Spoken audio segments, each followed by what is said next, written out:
Greetings, geeks and nerds, and Legends Universe and White and Nerdy. Remember last year when I took a look at the Batman vs. TMNT comic book by James Tynion III and Freddie Williamson II, and said that it wasn't good?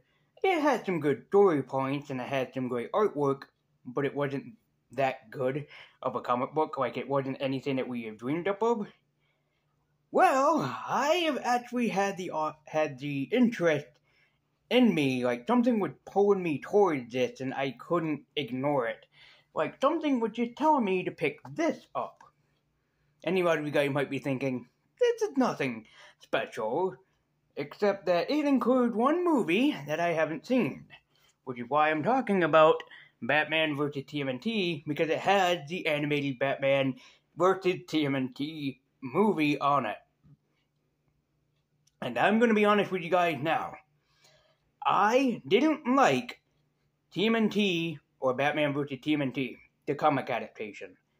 However, I'm free to tell you guys that this movie is the best and greatest comic book adaptation of a movie since Brandon Lee's The Crow.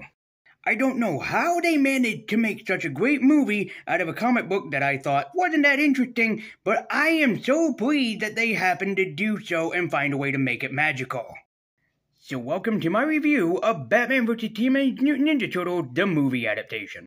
I'm going to give you the good, and the great, as this should have been what the comic book was. I mean, this movie is just too fucking good to ignore in of itself, and definitely after reviewing this piece of shit, I deserve a great movie worth watching this time around, and this is one of the best comic book, adaptations, like I said, since Brandon Lee's The Crow, and yeah, I do own The Crow comic book, which I might review at some point, but reading The Crow and seeing the movie, the adaptation is almost close enough, but the comic book, in my opinion, and I love the movie, it's just that the comic book in tone is darker than the own movie, and there were things that the movie basically left out that I wish that was in Brandon Lee's The Crow. I love that movie. It's one of my favorite movies of all time, but even I'm willing to admit that the comic, truthfully, in tone, is even better. But here's a comparison to a comic book that I think was one of the worst comics I've read last year, and then turning around to find out, hey, there is a movie adaptation that's even better. So I love that with this movie, Batman is investigating the Teenage Mutant Ninja Turtles while drinking out of a Superman cup. I'm pretty sure that Clark enjoys that. And the Teenage Mutant Ninja Turtles are investigating where Shredder went. Which, of course, while this is all going on, the Teenage Mutant Ninja Turtles face off against the Penguin, which is a pretty awesome counteract to happen. They have to face off against one of Batman's adversaries. To watching Batman face off against the Shredder was pretty damn awesome, and an interesting concept of how the characters fight one another, especially in each respective own universes. Which, even for the comic and both the movie too, they open up the same way. Barbara Gordon goes to watch an experimentation going on when all of a sudden the Foot attacks, and then the Teenage Mutant Ninja Turtles end up saving Barbara Gordon, who ends up telling Batman the whole story. I was hoping, just similar to the picture where I was talking about, why is Batman gigantic? I wish that was in the movie, just to see how that would have looked animated-wise. I'm glad that it's not in there, though. But I'm not going to show you all of them because there are so many Easter eggs, but this is shot full of Easter eggs throughout Batman's and the TMNT's lifeblood. It feels so good just to see these references. There's references toward the live-action movies with the Jim Henson animatronic. There are references to Batman the Animated Series. And it is so damn good to have this. I'm not going to go through every single one of them because this video would take longer than expected. But, and again, in the comic book, the Teenage Mutant Ninja Turtles went through a portal and then they went from New York into Gotham City. They just enter Gotham City from New York, and I think that's really cool. Show them having a shared comic book universe is a good thing. I mean, yeah, no, you don't own, Teenage Mutant Ninja Turtles. I'm pretty sure that right now IDW, right, is the company that owns TMNTs. People can feel free to correct me if I'm wrong, but I'm pretty sure it's IDW by this point. And yeah, you have free liberty because you're doing this crossover. Just say that. I mean, it feels like something a kid playing with action figures would actually come up with. And that's not a bad thing. That is a compliment, not a complaint. Because even when I was 10 years old, I've always wanted to see crossovers like this, which is why I also want to review My Orphan Power Rangers vs. Godzilla at some point. Because it's like, that's something that little 10-year-old Lazy Universe wanted to see even when he was growing up, you know? And this definitely was one of them. So when I read the comic and learned that it existed, I was so hyped for it. But then afterwards, seeing the comic book, I wasn't very, very impressed with what was given to me. But then seeing the movie, my impression just flew out the window. I mean, it was awesome seeing the different interactions between both universes, both Batman and the TMNT respectively. They have a shared universe in this movie, which is pretty cool. They also got it right with different turtles hanging out with different people, like how Leonardo hangs out with Batman. That actually makes a lot of sense, and it works for the character. Damian hangs out with Raphael, which it worked because both of them are very hot-headed, and it just makes too much sense for both of the characters to interact like this. And also, it makes sense for Barbara Gordon and Donatello to hang out together because they're both brainiacs in their respective universes, and it just worked, and I love the friendship and chemistry between the two of them. I also think that they're hinting,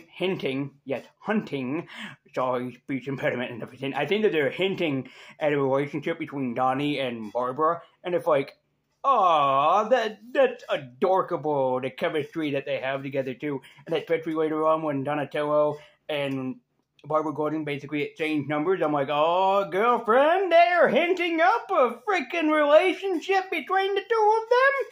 And even when Barbara name dropped Oracle, I'm like, there it is! That's what I wanted to hear. And Donnie wasn't anything like creative. It would have been funny if Donnie was something that had to do with Corey Feldman, because then I would have been like, nailed it! Which surprises me that even though for this crossover, I have to be honest here that the voice cast is good, especially Troy Baker as Batman. He really nails the Kevin Conroy imitation. But, however, I still feel, and I know he's gone, he's no longer with us, but I still, at the time, would have killed for Kevin Conroy to actually work with the original voice cast from the original 1990 movie and make it feel authentic. Not the original voice cast from the 80s TMNT, and that you could grab them, but I'm saying, the movie would have made more sense, to get back Robbie Rich, Corey Feldman, and all of them to kind of go at it with each other, which I feel like the chemistry there would have been even better. But even the voice cast in this movie worked very, very well, and they were able to hint it off very well.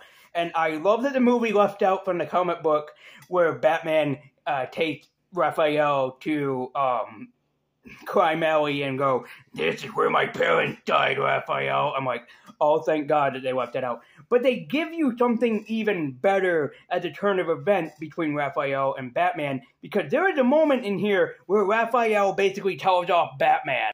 I mean, my jaw dropped when Raphael was going at it with Batman and telling Batman off and telling Batman, I know what it's like to be a loner, but you don't need to do this.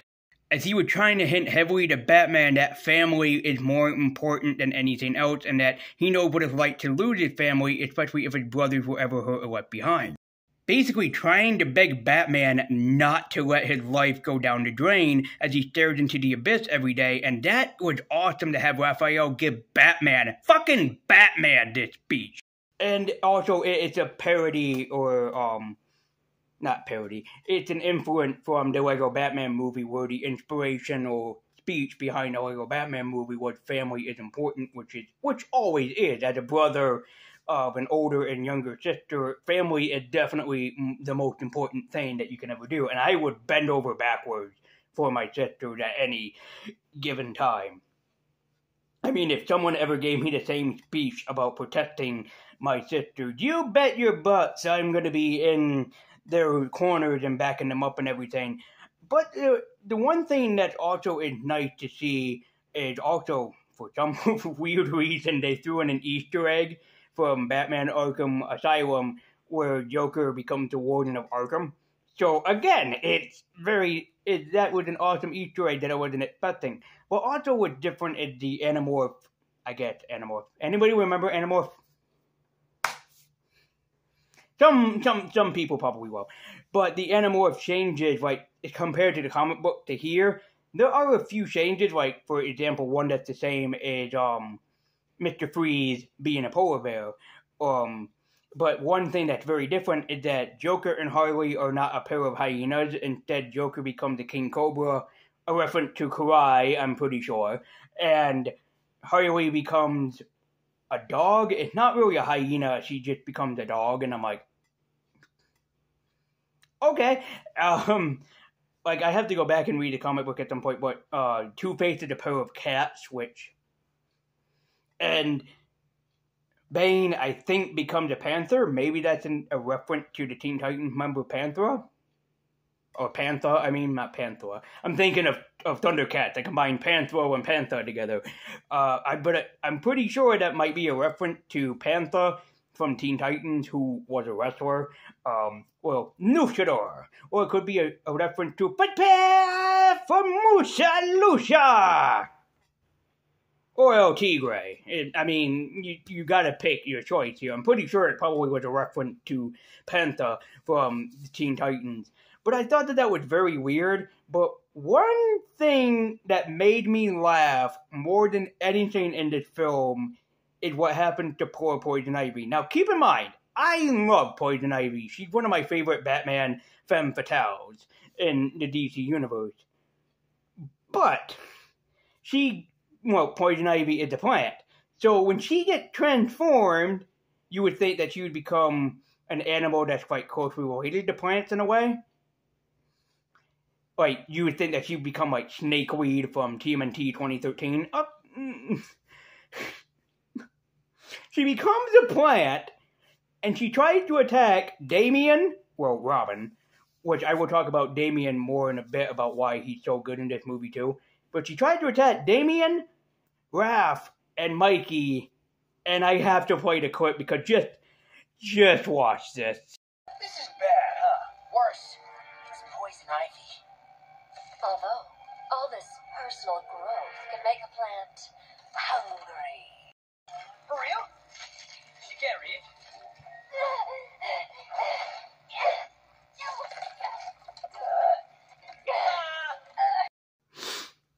I feel so bad laughing, but you don't have a choice here. I mean, it's sad, but it's comical. Because it's like Poison Ivy, one of the most powerful and also famous of Batman villains, she's trying to sit there like a small child trying to reach for something when they're sitting in the cart and their arms just don't reach, you know? It just is like that. It's like, you feel so sad and so bad, but you can't help but laugh at this. And it's just hysterical when it happens. And also, I'm not going to show you guys the scenes, but if you guys are thinking, my kid would like this,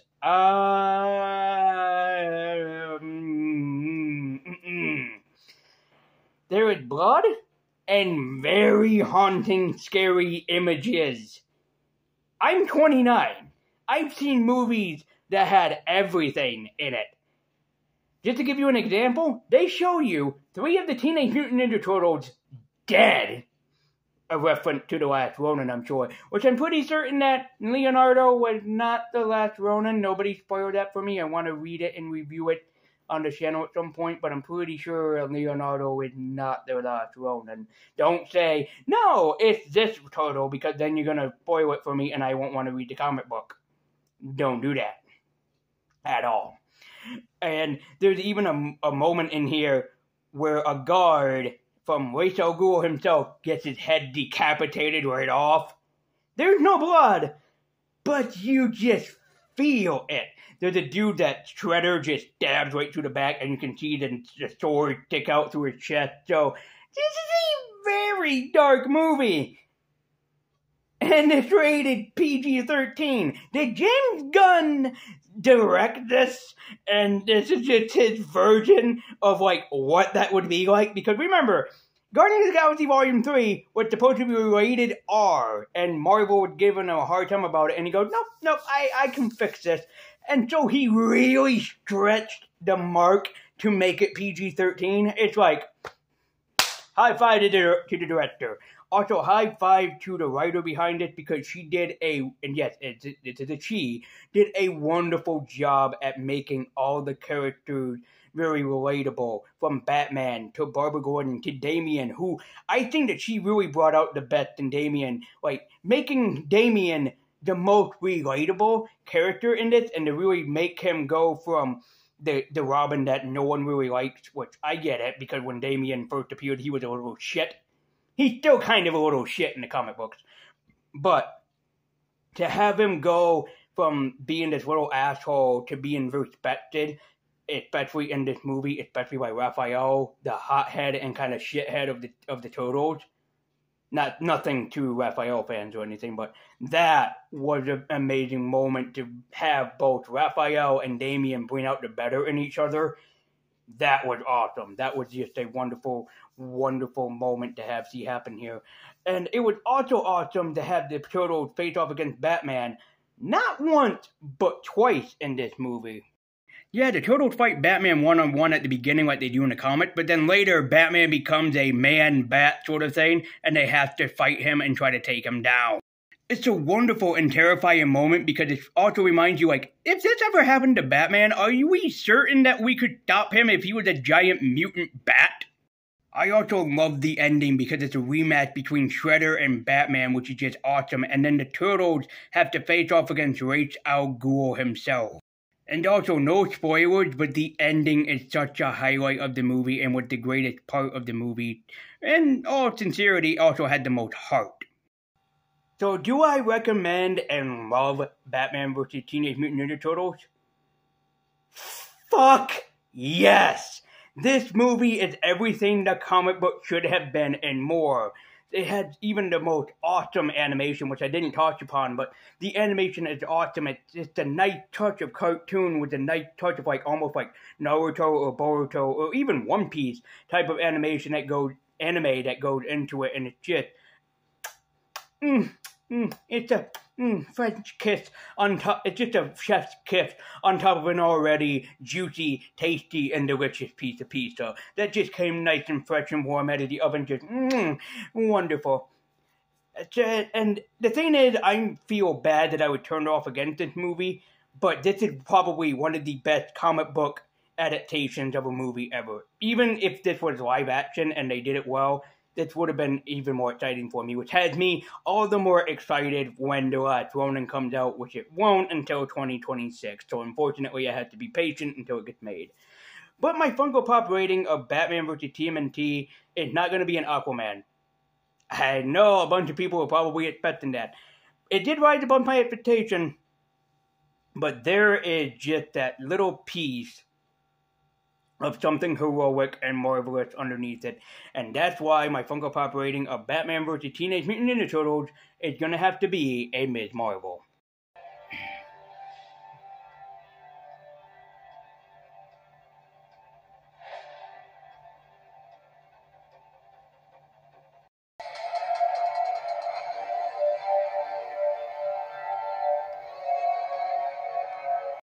Guys, as always, thank you so much for watching this Lady Universe movie review. Be sure to like, comment, and subscribe. Follow me at Twitter with links in the description down below. I'm Lady Universe. I want you nerdy. Keep your on. And as always, guys, thank you so much for watching. There is nothing better than a fresh taste of a good movie to wash down, especially after the last time that you reviewed a crappy one.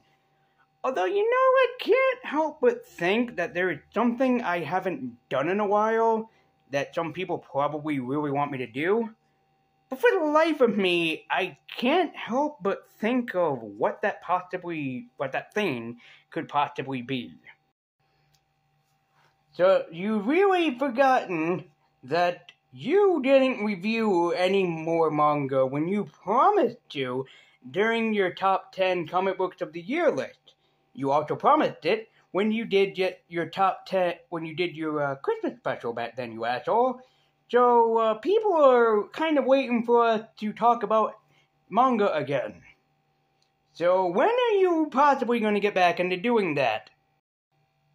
Huh. You know, that good-looking guy over there has a point. I haven't reviewed any manga in 6 months, and regrettably, I feel that's against me. But, which manga do I review? I don't have that many, but I probably have something that people want me to review. Seems like I promised to review something a while back for someone famous in the manga and anime industry who passed away, but, I'm not sure if now is the time. Oh, now is the time. Now is the proper time. Now that you can get into it and make a pretty good, decent video. So, do us and the other manga viewers a favor. Do me and the other manga viewers a favor and review a manga. Or I'm going to fucking castrate you, and we'll make sure it hurts. Well, looks like next week I'm going to be reviewing me some manga after 6 years.